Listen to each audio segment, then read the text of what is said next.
I think it took a long time for me to be completely okay with the realities of all of that I am. You know what I mean? Like without leaning too hard to one side or the other. I have some tendencies that I get from Black culture. I have some tendencies that I get from being mixed. I have some things that are just uniquely me. They're all part of what makes me me. You know what I mean? And you made a good point that when you mentioned the relationship with your father, and I don't know, I know many people that are multiracial, not necessarily black, white, could be black, white, pink, purple, whatever, but Hmm. there's two parents from different backgrounds, different cultures, different religions, so on and so forth.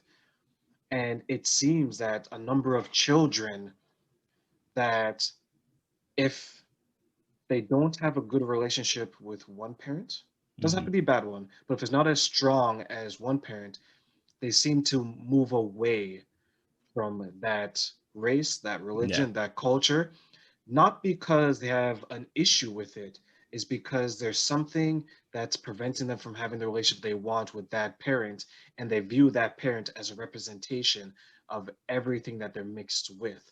Do you find that to be true?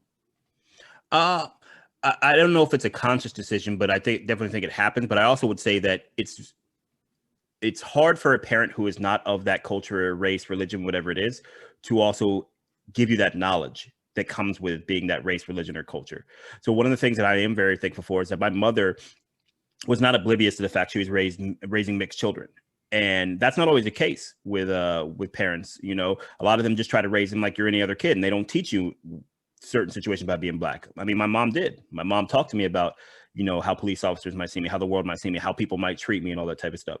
She was very cognizant of the fact that we were mixed race children, and to that point, she would even choose like what churches she would take us to based upon that as well. She's like, I'm not putting my children in a place where they're going to experience prejudice and racism and things like that. So I give her a lot of props for that because I don't know how she knew to do that, but she did. And so I think that helped out with a lot of my own personal development because I wasn't in a situation where uh, my Blackness was completely just cast aside because my mother herself wasn't Black.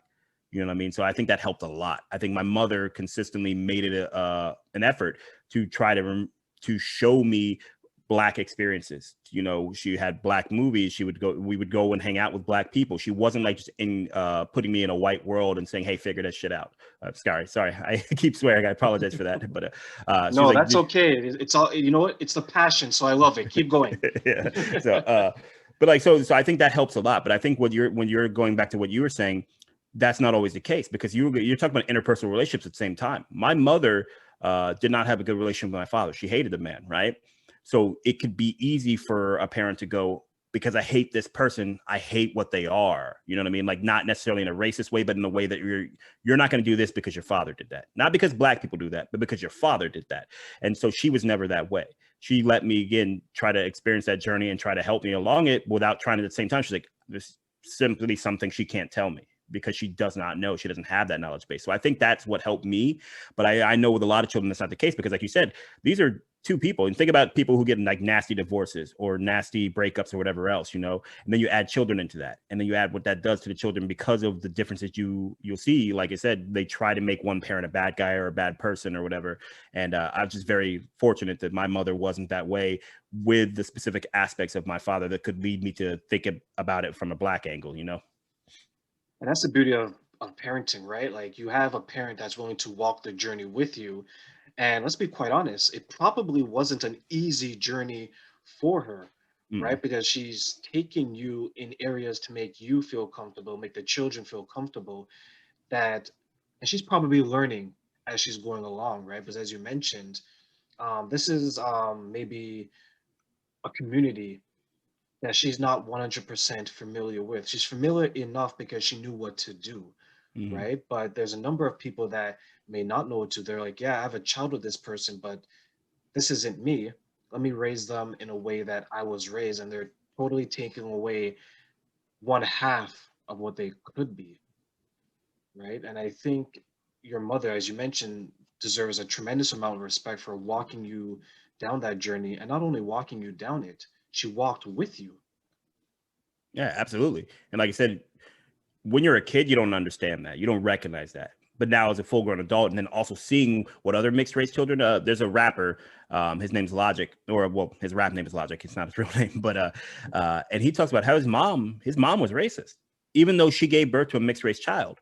She was racist. She would call him the N-word. She would like do all these other things. I'm like, and so to see that was possible and see that was a potential outcome, and you really start looking back at the things you went through, and you're like, oh wow, you're like, yeah, I was really fortunate that I was able to get these gifts from a person who actually was compassionate and had just the wherewithal to understand that, to understand her children's place in the world was not the same as her place in the world, that they were going to experience things differently, and she needed to try to prepare them for that the best she could, you know? So it's really crazy just looking back on it, like, because my mother had me when she was 18 years old.